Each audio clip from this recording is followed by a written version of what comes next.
Police மாணவர்கள் அனைவருக்கும் வணக்கம். நம்ம வரலாற்று காவலன் சீரீஸில் இன்றைக்கி எந்த லெசன் பார்க்க போகிறோம் அப்படின்னா, நம்ம 9th ஹிஸ்ட்ரியில் இருக்கக்கூடிய 7வது லெசனாக இடைக்கால இந்தியாவில் அரசும் சமூகமும். நம்ம இதுக்கு முன்னாடி ஒரு லெசன் பார்த்துருப்போம், இடைக்காலம் அப்படின்ட்டு. அது வந்து ஃபுல் அண்ட் ஃபுல் எங்கே பார்த்துருப்போம் அப்படின்னா, சீனா ஜப்பான் அப்படிங்கிறத பார்த்துருப்போம். அதே இடைக்காலத்தில் இந்தியாவில் என்ன அரசும் சமூகமும் இருந்துச்சு அப்படிங்கிறது தான் இந்த லெசனில் வந்து நம்ம பார்க்க போகிறோம். ஓகேவா? லெசனுக்குள்ளே போயிடலாமா? இல்லை, ஃபஸ்ட்டு பாருங்கள், இந்த லெசனில் ஓவராலாக யாரை பற்றிலாம் கொடுத்துருப்பாங்க அப்படின்னா, நம்மளை இங்கே ஆட்சி பண்ண எல்லாரும் தான். அதாவது முகலாயர்கள் வருவாங்க, விஜயநகரம் வருவாங்க, பாமினி வருவாங்க. ஓகேவா? இவங்க எல்லாத்த பற்றின டீட்டெயில்ஸ் தான் இதில் என்ன பண்ணியிருப்பாங்க அப்படின்னா கேட்டிருப்பாங்க. இதையும் கொஞ்சம் யூஸ்ஃபுல்லாக நீங்கள் என்ன பண்ணிக்கோங்கன்னா, அந்த லெசனை ரீட் பண்ணிவிட்டு நீங்கள் ஆன்சர் பண்ணி பழகுங்க. ஓகேவா? சரி, போயிடலாமா? அடுத்து ஃபஸ்ட்டு பாருங்கள், தென்னிந்தியாவின் மீது படையெடுத்த இஸ்லாமியர் யாருன்னு கேட்காங்க.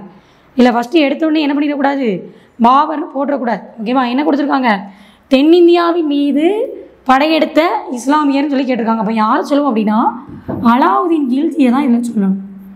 ஓகேவா? அலாவுதீன் கில்ஜி. அலாவுதீன் கில்ஜினா என்ன பண்ணியிருப்பாருன்னா, அலாவுதீன் கில்ஜியே வந்திருக்க மாட்டார். இவர் என்ன பண்ணியிருப்பார் அப்படின்னா, 1311 நம்ம சொல்லுவோம் இல்லையா, மதுரை பாண்டியர்கள் இருக்காங்கல்ல, அவங்கள என்ன பண்ணுவாங்க அப்படின்னா அனுப்பி மதுரை பாண்டியர்கள் மேலே படையெடுத்து வர்றதுக்காக அவரோட படைத்தளபதியாக இருக்கக்கூடிய மாலிக் கபூரை என்ன பண்ணியிருப்பார் அப்படின்னா அனுப்பி விட்டுருப்பார். சரியா? அதுதான் அவங்களோட தென்னிந்தியா மேலே எடுத்த படையெடுப்பு. இப்போ அலாவுதீன் கில்ஜியோட படையெடுப்புன்னு பார்த்தாலே நிறைய பார்க்கலாம்.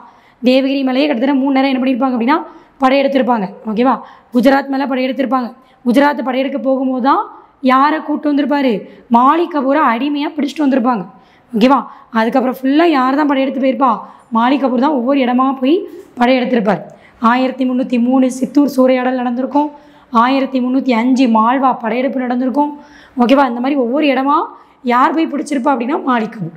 ஓகேவா? அப்போ இதில் என்ன கேட்டிருக்காங்க, தென்னிந்தியாவின் மீது படையெடுத்த இஸ்லாமியர்னு சொல்லி கேட்டிருக்காங்க. அப்போ யார் தான் அப்படின்னா அலாவுதீன் கில்ஜி. ஓகேவா? அடுத்து பாருங்கள், பாமினி அரசை உருவாக்கியவர். ஓகேவா? கிட்டத்தட்ட 1347 பாமினி அரசு அப்படிங்கிறது உருவாகுது. அப்போ இதை யார் உருவாக்கியிருப்பா அப்படின்னா அலாவுதீன் ஹசன் பாமன் ஷா. அலாவுதீன் ஹசன் பாமன் ஷா அப்படிங்கிறவர் தான் என்ன பண்ணியிருப்பார் அப்படின்னா உருவாக்கியிருப்பார். இந்த அலாவுதீன் ஹசன் பாமன் ஷாவை என்னெல்லாம் பேர் சொல்லுவாங்க, கங்கு பாமினி அப்படின்னு சொல்லுவாங்க. இவரை பற்றி தான் ஒரு எக்ஸாம்பிள் கேட்டிருந்தாங்க. என்ன அப்படின்னா, தன்னோட நாணயங்களில் தன்னை 2ஆம் அலெக்சாண்டர் அப்படின்னு பொறிச்சிக்கிட்ட ஆள் யார் தான் அப்படின்னா இந்த அலாவுதீன் ஹசன் பாமன் ஷா. ஓகேவா? அப்போ நம்ம பாமினி அரசுங்கிறது எப்போ உருவாயிருக்குன்னு சொல்லி கேட்டால் 1347 வந்து நம்ம சொல்லலாம். ஓகேவா? அடுத்த கொஸ்டின் பாருங்கள், பாமன் ஷாவின் அமைச்சர் ரொம்ப முக்கியமானது. ஓகேவா? யாரை சொல்லலாம் அப்படின்னா மகமத் கவான். மகமத் கவான் வாங்க. ஓகேவா? இது கூட ஒரு எக்ஸாம்பிள் கேட்டிருந்த கொஸ்டின். என்ன அப்படின்னா, பாமினி அரசே யாரோட இறப்புக்கு பின்னாடி வீழ்ச்சி அடைஞ்சிருக்குன்னு கேட்பாங்க. அது யார் தான் அப்படின்னா இந்த மகமத் கவான் தான். ஓகேவா? ஒரு முக்கியமான ஆள். ஓகேவா? நம்ம பாமன் ஷாவோட அமைச்சராக யாரை சொல்லலாம் அப்படின்னா மகமத் கவான். இது உங்களுக்கு ஸ்கூல் புக்லேயே கொடுத்துருப்பாங்க, 9th புக்கில். ஓகேவா? இவர் தான் என்ன பண்ணியிருப்பார், மாகாணங்களை நிர்வாக வசதிக்காக 8ஆக வகைப்படுத்தியிருப்பார். அதே மாதிரி லைப்ரரி நூலகத்தை அமைச்சிருப்பார். ஓகேவா? இந்த மாதிரி எல்லா வேலையுமே யார் பார்த்துருப்பா அப்படின்னா இந்த மகமத் கவான். சரியா? சரி, ஓகே. இப்போ இதை ஞாபகத்தில் வச்சுக்கோங்க.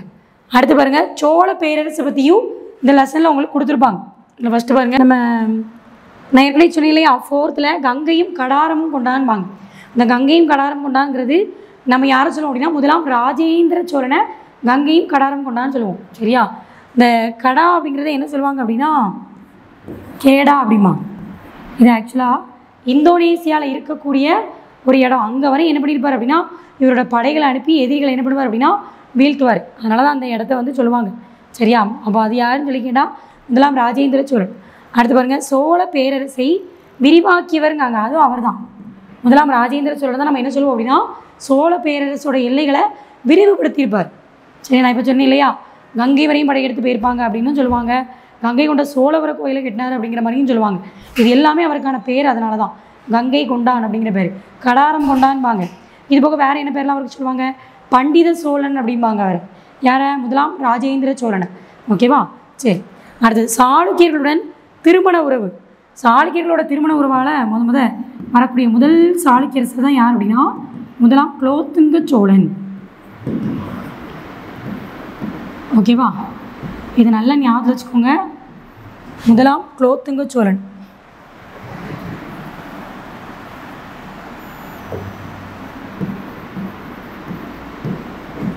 ஏன்னா முதல்ல சோழ அரசருக்கும், அதாவது சோழ அரசிக்கும் சாளுக்கிய அரசருக்கும் பிறந்த ஒரு பையன்தான் யார் அப்படின்னா அது முதலாம் குலோத்துங்க சோழன். அதனால் இவர் என்ன சொல்லுவாங்க அப்படின்னா சோழ சாளுக்கிய மரபின் வந்த முதல் அரசர் அப்படின்னு இந்த முதலாம் குலோத்துங்க சோழனை நம்ம சொல்லுவோம். ஓகேவா?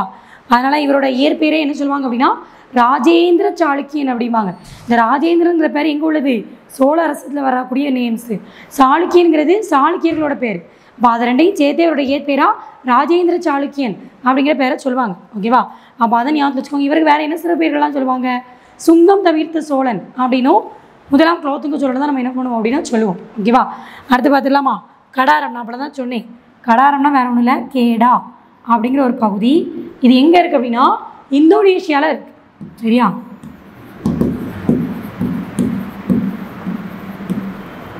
இப்போ இந்தோனேஷியாவில் இருக்கக்கூடிய பகுதி தான் இது என்ன அப்படின்னா அந்த கேடா அப்படிங்கிறது. ஓகேவா? சரி, அடுத்து பார்க்கலாமா? அங்கோர் வாட் கோயில். இந்த அங்கோர் வாட் கோயில்னால் என்ன அப்படின்னா வேறு ஒன்றும் இல்லை, இந்த கோயிலுங்கிறது எங்கே இருக்குது அப்படின்னா முக்கியமாக இந்த அங்கோர் வாட் கோயிலை எங்கே சொல்லுவாங்க? கம்போடியாவில் இருக்குது. சரியா? கம்போடியா அங்கே இருக்கக்கூடியது. முக்கியமாக நம்மளோட இலக்கியங்கள், அதாவது நம்மளோட கலை மரபுகள், நம்மளோட எல்லா பாரம்பரியத்தையும் வச்சு தான் இந்த கோயிலை வந்து என்ன பண்ணியிருப்பாங்கன்னா டிசைன் பண்ணியிருப்பாங்கங்கிற மாதிரி சொல்லுவாங்க. சரியா? அதனால தான் அந்த கோயில் இங்கே கொடுத்துருக்காங்க. அங்கோர் வாட் கோயிலுங்கிறது எங்கே இருக்கக்கூடியது அப்படின்னா கம்போடியாவில் இருக்கக்கூடியது. அது முழுக்க முழுக்க நம்மளோட தமிழ் இந்தியர்களோட அந்த கோயில்களோட டிசைன் அது எல்லாத்தையும் பார்த்து உருவாக்கப்பட்ட ஒரு கோயிலை தான் இந்த அங்கோர் வாட் கோயில் அப்படிங்கிற கோயிலை சொல்லுவாங்க. சரியா? அப்போ தெரிஞ்சுக்கோங்க, அங்கோர் வாட் கோயில் அப்படிங்கிறது எங்கே இருக்குது அப்படின்னா கம்போடியாவில் இருக்கக்கூடியது. அடுத்து சோழ பேரரசு வீழ்ச்சி அப்படின்னு பார்த்தோன்னா இது எப்போ? கிபி 1279 கிட்டத்தட்ட முடிவடைஞ்சிருக்கும். நம்ம அங்கே பார்த்துருப்போம், நம்ம இதுக்கு முன்னாடி உள்ள லெசன்லேயே பார்த்துருப்போம். 1279 1368 வரைங்கிறத பார்த்துருப்போம்.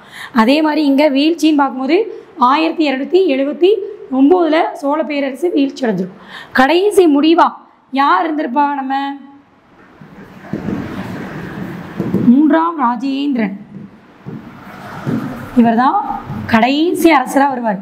சோழ பேரரசோட கடைசி அரசராக நம்ம யாரை சொல்லுவோம் அப்படின்னா 3ஆம் ராஜேந்திரன் அப்படிங்கிறவர் வந்து சொல்லுவோம். என்ன? சோழ பேரரசோட கடைசி அரசர். அடுத்து ஹொய்சாளர்களின் தலைநகரம் பாருங்கள். ஹொய்சாளர்கள், காகத்தியர்கள், யாதவர்கள் இவங்க எல்லாருமே ஒரு இதாக பார்த்துக்கிட்டோன்னே. ஹொய்சாளர்களோட தலைநகரம் யாரை சொல்லுவோம் அப்படின்னா துவாரசமுத்திரம். என்ன? துவாரசமுத்திரம் ஹொய்சாளர்கள் அப்படின்னே சொல்லுவோம். அவங்க படிக்கும்போதே நீங்கள் அப்படி படித்து வச்சுக்கோங்க, துவாரசமுத்திரம் ஹொய்சாளர்கள் அப்படின்னு. காகத்தியர்கள் அப்படிங்கிறது வாராங்கல்லின் காகத்தியர்கள். அடுத்தது தேவகிரியின் யாதவர்கள் அப்படின்னு படிச்சுக்கோங்க. இந்த மாதிரி ஒரு கோர்வையை படிச்சுக்கோங்க, கொஞ்சம் ஈஸியாக இருக்கும். ஓகேவா? அப்போ படிக்கும்போதே துவாரசமுத்திரம் ஹொய்சாளர்கள், வாராங்கல்லின் காகத்தியர்கள், தேவகிரியின் யாதவர்கள் அப்படின்னு படித்து வச்சுக்கோங்க. ஓகேவா? அடுத்து பாருங்கள் விஜயநகர பேரரசு. விஜயநகரம் அப்படிங்கும்போது முக்கியமாக விஜயநகரம் வந்து என்ன சொல்லுவாங்க அப்படின்னா வித்யாநகர் அப்படின்னு அதுக்கு ஒரு பேர் உண்டு. இன்னொன்று வெச்சியின் நகரம் அப்படிங்கிற ஒரு பேரும் உண்டு. சரியா? அப்போ அந்த ரெண்டு பேர்லையுமே நம்ம எடுத்துக்கலாம். விஜயநகரம் அப்படின்னாலே வெச்சியின் நகரம்.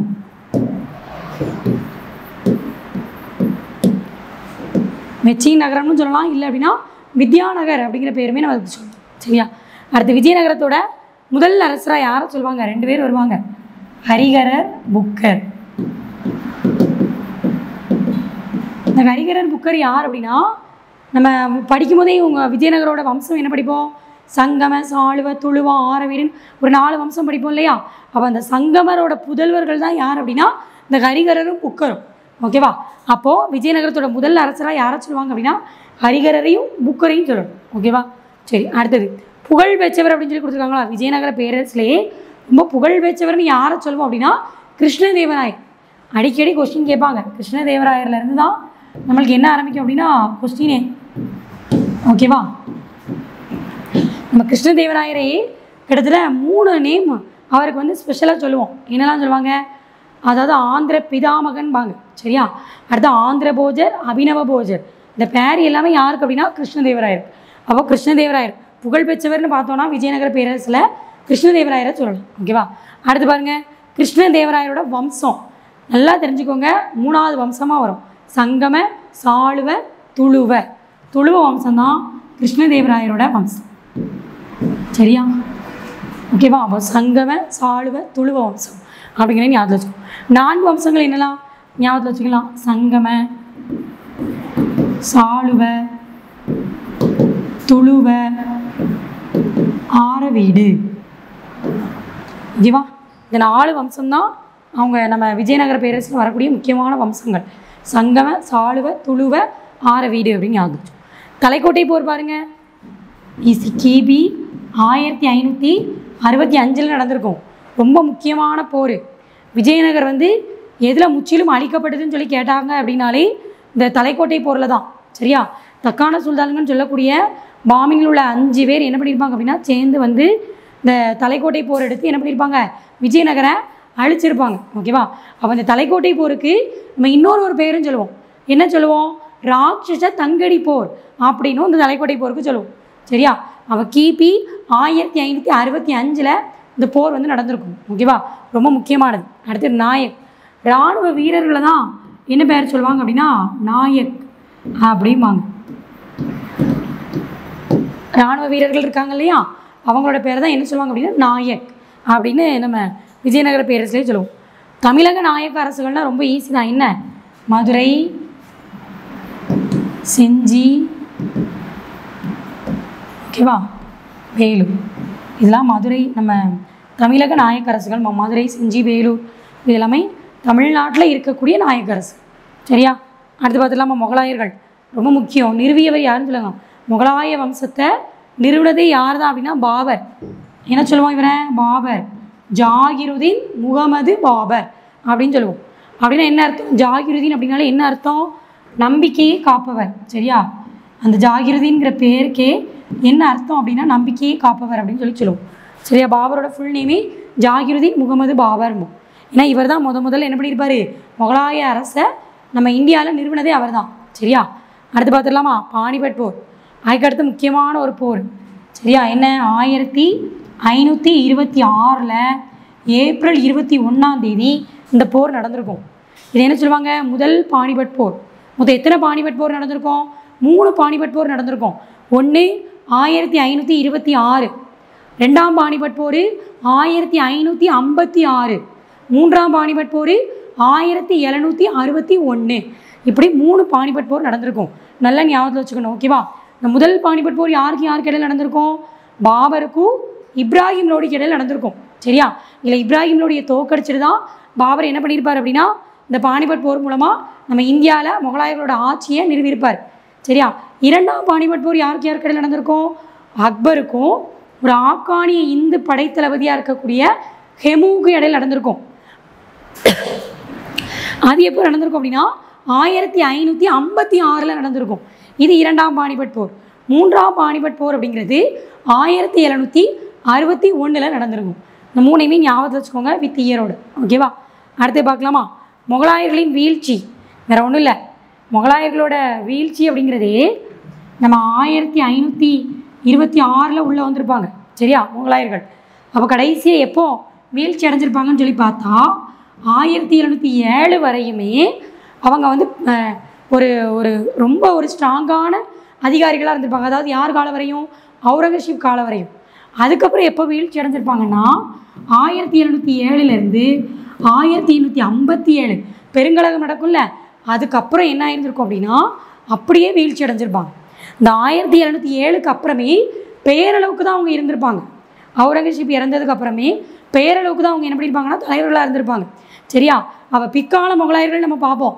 1ஆம் பகதூர் ஷாலை ஆரம்பித்து 2ஆம் பகதூர் ஷாலை முடியும். கிட்டத்தட்ட 1857 பெருங்கலகம் நடக்கும்போதே யாரை சொல்லுவாங்க அப்படின்னா 2ஆம் பகதூர் ஷா தான் என்னவாக இருந்திருப்பார் அப்படின்னா தலைவராக இருக்க வச்சுருப்பாங்க அவரை. சரியா? அப்போ 57 பெருங்கலகம் நடக்கிற போது அந்த முகலாய வம்சங்கிறது முடிவுக்கு வந்திருக்கும். சரியா? அடுத்து பார்த்துடலாமா? அடுத்து பாருங்கள், ஐரோப்பியர் வருகை. முதலில் வந்த ஐரோப்பியர்கள்னாலே வேறு ஒன்றும் இல்லை. இந்த ஐரோப்பியன் கண்ட்ரிஸ் சொல்லுவாங்கள்ல, போர்ச்சுகீசியர்களாக இருக்கட்டும், ஆங்கிலேயர்களாக இருக்கட்டும், டச்சுக்காரர்களாக இருக்கட்டும், ஃப்ரெஞ்சுக்காரர்களாக, இவங்க எல்லாருமே ஐரோப்பாவிலேருந்து வந்தவங்க தான். இப்போ முத வந்த ஐரோப்பியர் அப்படின்னு சொல்லி பார்த்தாலே நம்ம யாரை சொல்லுவோம் அப்படின்னா வாஸ்கோ ட காமா. சரியா? முதலில் வந்த போர்ச்சுகீசியர்னு சொல்லி கேட்டாலும் அவர் தான், வாஸ்கோ ட காமா தான் வருவார். ஓகேவா? அப்போ வந்த ஐரோப்பியர்னு சொல்லி கேட்டால் வாஸ்கோ ட காமா தான். அந்த போர்ச்சுகீசியர் முதல்ல வந்தது யாருன்னு சொல்லி கேட்டாலும் அவர் தான். ஏன்னா போர்ச்சுகீசியர்கள் அங்கேருந்து வந்த முதல் போர்ச்சுகீசியரும் அவர் தான். வாஸ்கோ ட காமா வந்த ஆண்டு நல்ல ஞாபகம் வச்சுக்கோங்க, 1498 மே 20 வந்திருப்பார். எங்கே வந்திருப்பார்? சாமரின் அவைக்கு வந்திருப்பார். சரியா? அவரை வரவேற்றது அவர் தான். சரியா? சரி, ஓகே. அப்போ வாஸ்கோ ட காமா வந்த ஆண்டுன்னு பார்த்தா 1498 மே 20. அடுத்து பாருங்கள், வாஸ்கோ ட காமா வந்த இடம் கள்ளிக்கோட்டைன்னு சொல்லுவோம். கோழிக்கோட் வாங்க இங்கிலீஷில். சரியா? அப்போ அவர் வந்த இடம் அப்படின்னு பார்த்தா கள்ளிக்கோட்டையில் வந்து இறங்கியிருப்பார். ஓகேவா? சரி, ஓகே. அடுத்து பாருங்கள், வணிக தலங்கள் பாருங்களேன். போர்ச்சுகீசியர்கள் இருக்காங்களா, அவங்களோட முக்கியமான வணிகத்தலங்கிறத விட முதல்ல அவங்க என்ன பண்ணியிருப்பாங்க அப்படின்னா கொச்சினில் தான் கோட்டை கட்டியிருப்பாங்க. சரியா? அதுக்கப்புறமா கோவா இருக்கா, கோவாவை என்ன பண்ணியிருப்பாங்க அப்படின்னா 1510 கைப்பற்றிருப்பாங்க. சரியா? கைப்பற்றி அங்கேயும் என்ன பண்ணியிருப்பாங்கன்னா அவங்களோட வணிகத்தலங்கிறத நிறுவியிருப்பாங்க. இப்போ ஃபஸ்ட்டு கோட்டைன்னு பார்த்தா கொச்சின், அவங்களோட வணிக மையம் நிறுவனதுன்னு பார்த்தா கோவா 1510 ஞாபகத்தில் வச்சுக்கோ. அடுத்த ஆங்கிலேயர்கள் அப்படிங்கும்போது நம்ம சென்னை தான், மெட்ராஸ் மதராஸ் என்னனாலும் வச்சுக்கலாம். நம்ம ஆங்கிலேயர்கள் அவங்களோட வணிக மையத்தை நிறுவன இடம்னு சொல்லி பார்த்தா சென்னையில். இப்போ ஃப்ரெஞ்சுக்காரர்கள் சொல்கிறோமா, இது எல்லாருக்கும் மேக்ஸிமம் தெரிஞ்சிருக்கும், பாண்டிச்சேரி. ஏன்னா பிரெஞ்சுக்காரர்களோட கோட்டை அப்படின்னு எதை சொல்லுவாங்க அப்படின்னா பாண்டிச்சேரி தான். அதே மாதிரி புரட்சிகரவாதிகளோட கோட்டைன்னு பாண்டிச்சேரி தான் நம்ம என்ன சொல்லுவோம் அப்படின்னா ஐயனோட படிப்போம். ஓகேவா? அடுத்து டேனியர்கள் வந்து அவங்களோட வணிக மையத்தை எங்கே நிறுவியிருப்பாங்க அப்படின்னா தரங்கம்பாடியில் நிறுவியிருப்பாங்க. இந்த தரங்கம்பாடி தான் ஆங்கிலேயர்கள் வந்து என்ன சொல்லுவாங்க அப்படின்னா டேனிஷ்பர்க் அப்படிம்பாங்க. சரி, அப்போ ஆங்கிலேயர்கள் வந்து எதை டேனிஷ்பர்க் அப்படின்னு சொல்லி சொன்னாங்கன்னா தரங்கம்பாடி தான் ஆங்கிலேயர்கள் டேனிஷ்பர்க் அப்படின்னு சொல்லி சொல்லியிருப்பாங்க. அடுத்து 33வது கொஸ்டின் பாருங்கள். டச்சுக்காரர்கள் வந்து அவங்களோட வணிக மையத்தை எங்கே நிறுவியிருப்பாங்க அப்படின்னா முதல்ல புலிக்காட்டில் நிறுவியிருப்பாங்க. புலிக்காட்னா எதை சொல்லுவோம் அப்படின்னா நம்ம பழவேற்காடுன்னு சொல்லுவோம் இல்லையா, அதுதான் புலிக்காடு அப்படிம்பாங்க. புலிக்காடு அதுக்கப்புறமா எங்கே மாற்றிருப்பாங்க அப்படின்னா நாகப்பட்டினத்துக்கு மாற்றிருப்பாங்க. சரியா? இதுதான் அவங்களோட முக்கியமான இடம்னு சொல்லி சொல்லுவோம். புலிக்காட்டு அதுக்கப்புறம் எங்கே மாற்றிருப்பாங்க அப்படின்னா நாகப்பட்டினம் அப்படிங்கிறது மாற்றிடும். சரியா? அடுத்து பார்க்கலாமா? இந்த வர்க்கரி சம்பிரதாயா இயக்கம் இது வேற ஒன்றும் இல்லை, இது 16ஆம் நூற்றாண்டில் 14. ஓகேவா?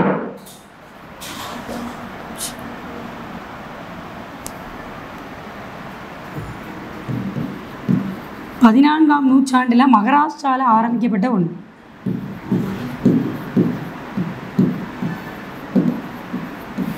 மகாராஷ்டிராவில் ஆரம்பிக்கப்பட்ட ஒரு இயக்கம் தான் என்ன சொல்லுவாங்கன்னா வர்க்கரி சம்பிரதாயா இயக்கம் அப்படிம்பாங்க. சரி, அடுத்தது சீக்கிய மதம். இது யார் ஆரம்பிச்சிருப்பா? நம்மளுக்கு குருநானக் ஆரம்பிச்சிருப்பார். சரியா? சீக்கிய மதத்தை தோற்றுவித்தது யாருன்னு சொல்லி கேட்டால் குருநானக் நம்ம சொல்லணும். ஓகேவா? அடுத்து நடராஜர் சிலை. ஆக்சுவலாக சிவன் வந்து நடனம் ஆடுற மாதிரி இருக்கக்கூடிய அந்த சிலை தான் என்ன அப்படின்னா நடராஜர் சிலை. இது ரொம்ப பிரசித்தி பெற்றதாக எதை சொல்லுவாங்க அப்படின்னா நம்ம சோழர்களோட பிறந்த செப்பு திருமேனிகள்னு சொல்லி சொல்கிறோம்ல, அதில் மிகவும் புகழ்பெற்ற சிலையாக இந்த நடராஜர் சிலையை சொல்லுவாங்க. சரியா? செப்பு திருமேனிகளில் புகழ்பெற்றது.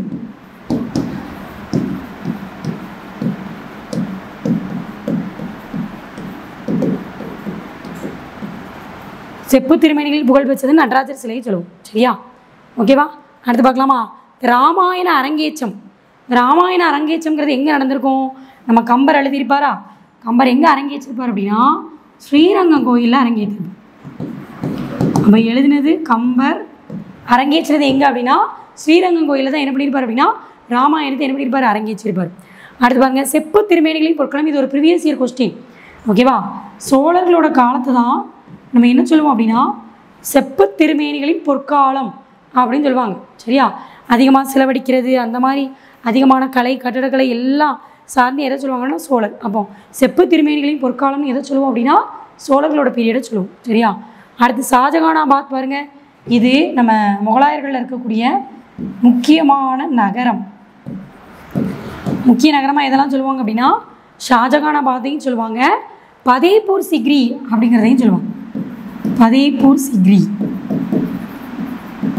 இது எங்கே டெல்லியில் இருக்குது. ஓகேவா, எங்கே அப்படின்னா டெல்லி. ஓகேவா. இந்துஸ்தானி இசை முக்கியமானது. இந்துஸ்தானி இசையில் யார் ரொம்ப வல்லவர்னு சொல்லி கேட்பாங்க? தான்சென். இந்த தான்சென் யார்? ஏன்னா இந்த தான்சென் அக்பரோட அவையில் நிறைய அமைச்சர்கள் இருப்பாங்க இல்லையா, அதில் ஒருத்தர் தான் யார் அப்படின்னா இந்த தான்சென். தான்சென், தஷ்வந்த், ராஜா தோடர்மால், ராஜா பீர்பால், இப்படி நம்ம நிறைய பேரை சொல்லுவோம் இல்லையா, அபுல் பாசல், அபுல் பெய்சி, இவங்க எல்லோரும் வருவாங்க இல்லையா, அதில் ஒருத்தர் தான் யார் அப்படின்னா இந்த தான்சென். இந்த தான்சென் ஏற்கனவே யார் அப்படின்னா ஒரு இசைக்கலைஞர். அது எந்த இசையில் ரொம்ப சிறப்பு வாய்ந்தவர் அப்படின்னா இந்துஸ்தானி இசையில். ஓகேவா. அப்போ இந்துஸ்தானி இசையில் சிறப்பு வாய்ந்தவராக யார் சொல்லணும் அப்படின்னா தான்சென். யாரோட அவையில் இருந்தாங்கன்னு சொல்லி கேட்டாங்கன்னா அக்பரோட அவையில் இருந்தவர். ஓகேவா. அடுத்தது பிரபந்தம்.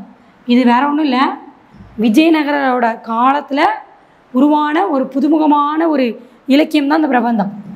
சரியா, விஜயநகர ஆட்சியில் உருவானது பிரபந்தம்னா என்னது? அப்படியே அடுக்கி பாடுறதா சொல்லுவாங்கள்ல, அந்த மாதிரி இருக்கக்கூடியது. இது எப்போ உருவாச்சு புதுசாக அப்படின்னா விஜயநகர ஆட்சியில் தான் முதல் இந்த பிரபந்தம் அப்படிங்கிறதே உருவாயிருக்கு. ஓகேவா. அதுதான் விஜயநகர ஆட்சியில் உருவானது தான் இந்த பிரபந்தம் அப்படின்னு. ஓகேவா. இந்த சீரீஸ் உங்களுக்கு கண்டிப்பாக யூஸ்ஃபுல்லாக இருக்கும். இது நீங்கள் நான் ஆல்ரெடி சொன்ன மாதிரி அந்த லெசனை நல்லா படிச்சுட்டு ஒரு 2-3 டைம்ஸ் ரீட் அவுட் பண்ணிவிட்டு அதுக்கப்புறம் நீங்கள் இதில் ஆன்சர் பண்ணி பாருங்கள். கிளாஸே ஒரு கிளான்ஸ் என்ன பண்ணிக்கோங்க அப்படின்னா ரிவைஸ் பண்ணி பார்த்துக்கோங்க. இது உங்களுக்கு எக்ஸாமுக்கு ரொம்பவே யூஸ்ஃபுல்லாக இருக்கும். எக்ஸாமை ரொம்ப நெருங்கிட்டு நல்லா படிச்சுட்டு இருப்பீங்க நம்புகிறேன். ஓகே, நன்றி.